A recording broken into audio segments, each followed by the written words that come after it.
asirraa eegaluun beeku nagaan hundaa dursaatii akkam fayyaa keeti jirtamoon jirtu nama dhiba dhugaa rabbiiti garuu wanta akkasii nama mudatee beekaa laata ababaa ko ati dhuguma abaaboo kootiim an kanan siin jedhu namni akkamiin deemsa laf kiiloomeetiraa 20 caallee fi osoo waliin argii waggaa tokko tura namni soo kana dhaga'e maaluma jedha laata anis xalayaa garasii barreessuuf wanti na kakaase bara 2004 ture ji'a fulbaanaa keessa yeroo kutaa 10ffaa barannu atakka carraa fuuldura keenya teessa turte anii fi hiriyoonni dhiiraa 5 taanii dudduuba keessan teenya turre achumaan hiriyoota koo keessaa inni tokko waan sitti dhiyaatuuf anaan immoo waan baay'ee natti bareeddeef xalayaa barreesseen satti kenne kana ababaatti naaf kenniin jedheen ati immoo maaltu si galche jetteeni inni yoo na jaallate maaliif natti hin kennuu jette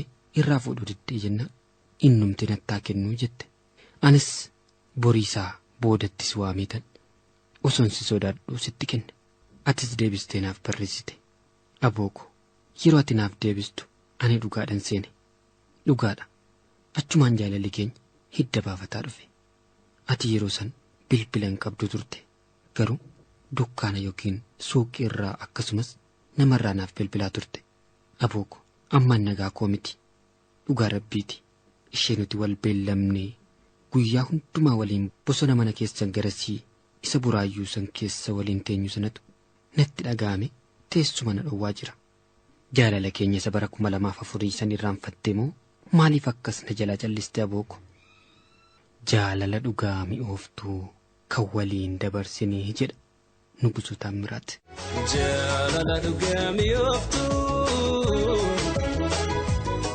kan wajjin abuuqqannee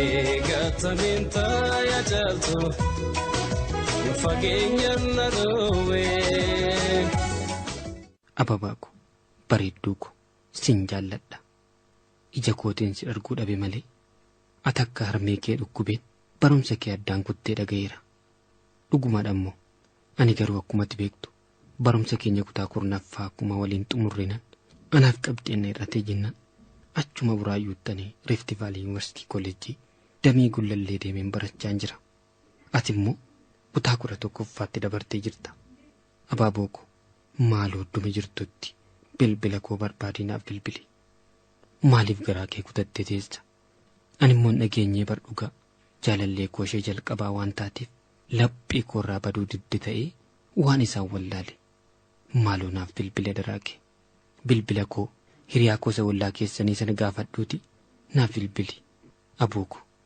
anammayyuu guyyaa hundaa yeroo an bilbilan hin beekneen naa bilbilamu si manatti fakkaata yeroon kaasu ammoo nama biraadha adaraa jaalalaa ana san jira jedhiiti rakkataa keenya rakkisiiniiti jaalallee kee ganamaa kanaaf jalaa uwwaadhu abooko waanuma feete soorraanfatte isa gaafaniifati laga osoo teenyu bineensi nutti dhufee jennaan baqannee ati sodaatte caalaa koo jettee natti maramte sanirraanfattee laata jaalalli qixxeedha jedhu mitiire na gargaarikaa abooko egaa waa'ee kee osoo hin taa'ee kompiitaraan barreesseeyyuu hin xumuru guyyaa tokkommoo akka wal arginu abdii gootuun qaba akkasumaan hin hafu mi waanuma fedheefu xumuruu yaalaa daraakee sagalee kee guyyaa tokko na dhageessisi ababa wanti fedhe yoo ta'e barumsa keen dhiisinii maaloo isuma dhaatii kan bakka yaadanii nama ga'u anis yoo rabbi jedhe barnoota koo bara dhufu nan xumuraatii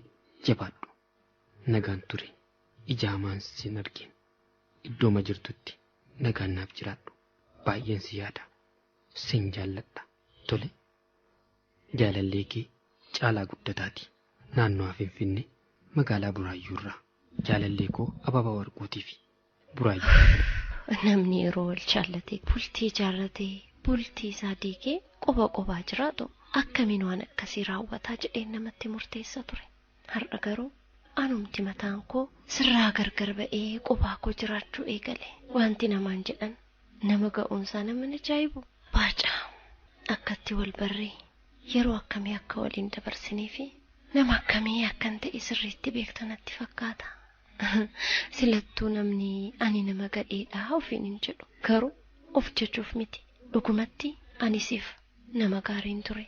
Baay'een si jaalladha. Baay'een si kabaja. Jecha keerraa tarkaanfii tokkoon deemuun ture. Ati garuu kana naa hubachuu hin dandeenye. Baaca ni yaadatta. Hiriyoota keetu akka nuti wal barrii waliin jiraannu kan taasise. Yeroo sanatti dhugaadha. Bultii ijaarrachuuf fedhii guddaan qaba. Akkan si argeen abbaa manaa koo taata jedhee yaaduu baadhus turtii yeroo dheeraa booddee walitti dhufeenyi keenya gaafa cimu gaaffii jaalalaa naa dhiyeessiteen suuta gara jaalalaatti seenne. Yeroo sana jaalallati naaf qabdu adda. Yeroo sanatti wanta tinaaf hin goone hin jiru. Ni yaadadha. Otoo nani waa'ee wal fuudhuu yaadeen qubeellaa harkaa bittee gara roobee dhufte gaafa nani yaadeen ati haadha manaa kootii jettee qubeellaa sana qubatti na keesse. Miira natti dhaga'ame yeroof akkattan ibsuun beeku. Sin jaalladha. Garuu wal fuudhuu keenyaaf akkasitti daftee murteessita jedhee yaadeen beeku. Nannees nan gammades. Jaalalaan si simadhe. Achi hojiidhaan jijjiiramee akka magaalaa Adaamaa dhufu ta'e. Achis maatii kootti jaarsummaa ergine anifati wal fudhannee gara mana keenyaatti galle. Yeroo anifati wal hammannee karaarra deemnu, yeroo bakkeewwan bashannanaa garagaraa waliin deemnu, yeroon bakka hojii deemu amman taaksii qabadhutti sana gaggeessitu. Maal kana qofa waan baay'ee gaafa laalu dhugumatti anifati gargar baane jedhee namni yaadu jira natti hin fakkaatu. Icciitiin gola keenyaa garuu goluma keenyatti hafe. Duubaan gaafa silaalan nama namaaf yaadu, nama gaarii fakkaata. Keessi kee garuu summiidha. Otoon hin barbaadinan sirraa adda ba'e. Amala kee waan hin dandeenyeef qofa. Nama biratti na hammattee, na jajjee, na sossobdee yeroo manatti gallu maaliif uffata akkasii uffatte? Rifeensi mataa keetii maaliif kana fakkaate? Wantumtati naan hin jenne hin jiru. Sana mara danda'ee jiraadheera. Inni kanaafu gaafa mindaa fudhadhee galu mindaa koorraa qarshii tokko toon hir'atinan dabarsiisitti laadha. Ati garuu kan kee mindaa baankii keessee yeroo nani si gaafadhu manatti ni ijaarraa naan jetta. Kan kootti immoo mana keessatti fayyadamna. Utuu ati hin beekin qarshii tokko haadha kootiif illee kennee hin beeku. Isayyuu yeroo maatiin koo mana keenya dhufan fuulli kee walitti sun ture ana nyaachuuf kaata. Isaanis amala kee waan beekaniif mana koon dhufani. Maatii koorraa addaan ba'ee obbolaa koorraa fagaadhee si qofa filadhee si waliinan jiraachuu eegale. Lakki namichi kun siif hin ta'u amalli isaa gaarii miti. Atu akkamitti jiraattaa osoo naan jedhaniin lakki takkanitti gale akkam godheen irraa adda ba'a jedheen obse. Booddee garuu baaca waan ati kootee oomiyyuun dagadhu. Namni bara baraan biyya lafaa kanarra hin jiraatu hundumtuun darba. Ati garuu akka wanti martuu darbuun beektu. Kanaaf fakkaata gaa na dhugsitee maqaa obboleessa keetiin mana bareedaa isaa ijaarte. Gaafan dhaga'u nanne miirri qarshiin ati kaa'aa turtee gaafan siin jedhu nan balleessinaan jette. Karaan siif na cite. Akkasis ta'e garuu sirraa addaan baane. Tarii rakkoolee nanaa fi si gidduu jiran ni furamuu jedhee yaadeen jaarsummaa sitti baase. Ati garuu nama deebi'uun turre. Ammas waan biraa. Ammas badii bira. Akkasitti yoon itti fufee jireenya koo boriitiif sodaachisaadha jedhee murteessee sirraa adda ba'e. Erga waan hundumtuu raawwatee aniifati gargar baane jaalalli sitti cimee fakkaata. Na rakkisu eegalte. Baaca ammeeshaa kee tokko fudhadhee manaan baane. Kan kussiif dhiiseetiin deeme. Yoo bara baraan itti jiraatta ta'e si haa fayyadu. An kunoo akka haaraattiin jiraachuu jira. Umaas immoo rakkanne. Rabbiif galannaa ta'u. Kana booddee garuu bilbiltees namas natti ergitee nagaa koo nan jeeqin. Kana booddee ansi wajjin jiraachuun barbaadu. Sin barbaadu sirba jedhu si affeereera. Fayyaa ta'e. Haadha manaa kee durii Haannaadha. Magaalaa Adaamaarraa. Abbaa manaa koo kanan baay'ee jaallachaa turee fi amma garuu san barbaanne baacaadhaaf. Araara kee hin fedhuu jaalala kee uumee akka shankooraatti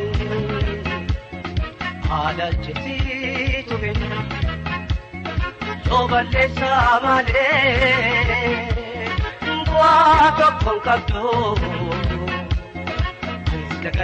Deemi sin barbaadu, an sin barbaadu, deeman sin barbaadu, an sin barbaadu, an si fuudhee sin barbaadu, an sin barbaadu, deeman sin barbaadu, an sin barbaadu.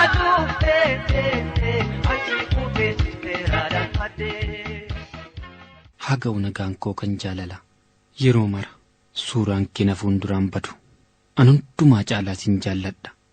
Nuurii wayiteen iddoo barnoota kootii gara maatii keenyaa galu gabaas ta'e bakka bashannanaa kan deemu si waliin qofa. Keessi koo yoon akkasitti si wajjin deemu sirriitti na gammada. Namni nun beekne immoo maal ijoolleen kun yeroo maraa kan wal faana deemtu jedhanii nu taajjabu. Jaalala akkanaa anumaaf situ qabamoo obbolaa mararaata lakkii keenya adda ta'uun oolu. Ammas kana caalaa Rabbiin umrii dheeressi jaalala nuuf dabalu.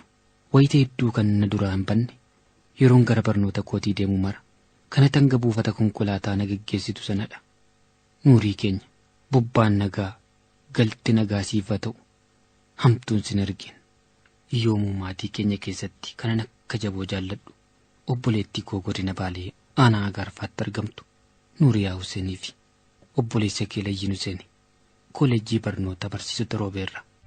Fedhii Rabbii taanaa abboorraa maqdiinee gaadame saayyoo keessatti uumamnee gaara haadha teenyaa baatti sagal teenyee tiiruu haadha teenyaa wajji boraafannee harma haadha teenyaa wal fara kaaluunee obboleeyyan tanaa wal dhaban obsinee.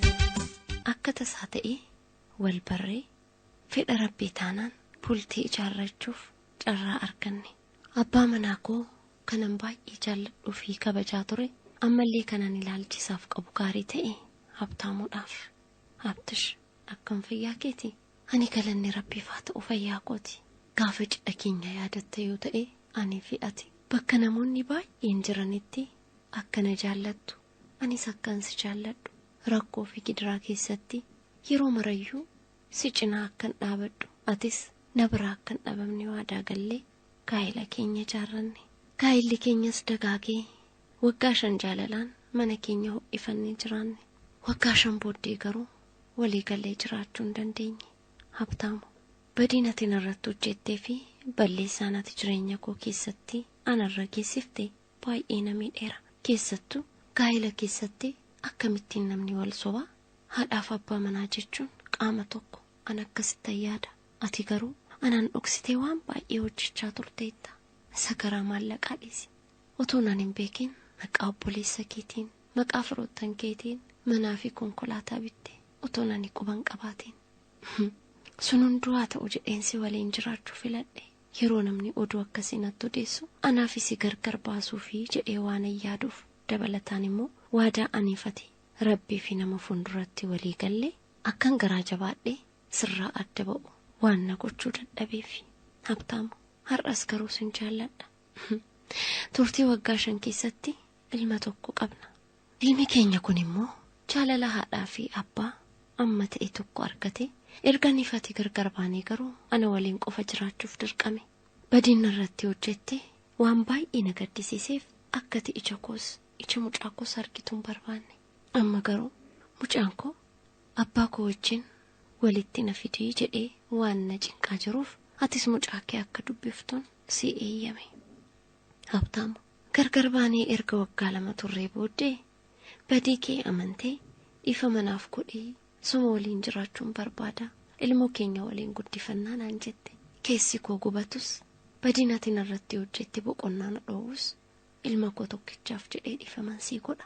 Inni guddaan namni balleessaa isaa amanee ofitti fudhatee qalbii isaa jijjiirrachuudha. Badiin ati kana dura narratti raawwatte irraan deebi'amu taanaan ani saadha manaa keeti. Jaalalli namaa dhiisa. Jaalalli balleessaa namarratti hin shalagu waan ta'eef ani immoo jaalala dhugaadhaan si jaalladha waan ta'eef badii keessana hundumaa si dhiisisi waliin jiraachuudhaaf qophaa'eera. Yeroon ija koo akkatiin argine ani si arguun barbaadu weetan siin jedhu si jibbee osoo hin taane wanta ati narratti hojjette waan garaa koo na bobeesseef ani hamtuu miti duris na beekta. Kanaafuu dhuguma keessi kee jijjiiramee garaa keetii balleessaa kee amantee dhiifama na gaafatte taanaan har'as ulaan koo siif banaadha. Dhiifama siif godheera. Walloluu keenyatti namoonni baay'een gaddaniiru. Namoonni baay'eenis gammadaniiru. Kanaafuu gaa'ela Rabbii haa ta'uu jedhee fedha isaatiin ijaare balleessaa keetiin qofan diiguunis dhiifama sii godheera. Sin jaalladha. Sirba Geetaachoo Hayilamaariyaam badii kee amantee dhiifama gaafadhu jedhu si affeereera.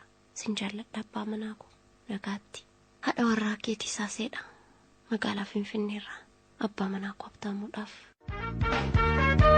Obbo Dadeebii guyyaa darbe laali kan wal darbaate of gaafachuu maali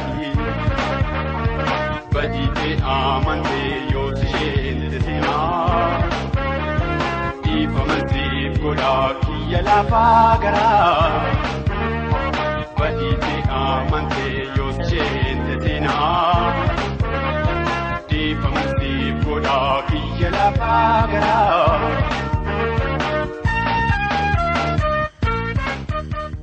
Haga'u nagaan koo bakkumatti jirtutti harmee koo sin irraanfadheen yookiin sin dagadheen miti.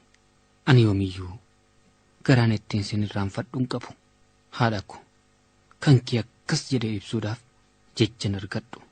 Osoon dadhabeen ji'a 9 guutuu garaatti na baattee na deessee ijoollummaa kootii hanga ammaatti gargaarsati naaf goote hin dagatamu. Harmee iddoo abbaatti abbaa, iddoo haadhaatti haadha, iddoo obbolaatti obbolaa, iddoo firaattis fira naaf taate ofii beeloftee anaan na nyaachifte. Akka qilleensaa oliif gad fiigde sadarkaan ammarra jiruun na geesse. Homaa miti. Harmee koo dukkanni dheeratus bari'uunsaan oolu jedha Oromoon. Harmee koo baraaf murtuttee gad jedhanii dabarsuu jedhu mitiire. Harmee koo Waaqayyo umurii kee naaf dheeressu. Kophummaanis itti dhaga'amiin anis si fayyaada. Garuu humna kootu naaf baasuu dide malee borus taanaan yoomiyyuu gatii dadhabbii kee otoon hin baasin Waaqayyo maanan godhin. Yoo Waaqayyo jedhe immoo barumsa koo bara 2006 kanatti xumuree nan dhufa. Dhaamsi koos karaa dambalee jaalalaa si haa ga'u jedheen siif barreessa. Mucaa kee yuunivarsiitii Adaamaa Damee Asallaatti argamu barataa Yoonaas Tafarraati. Haadha koo godina Horroo Guduruu Wallaggaatti kan argamtu Ruusii Tolasaatiif. Araraafamutti daayidayaa ragartee mijaa'uu dhabaafee ba'alee obsitee.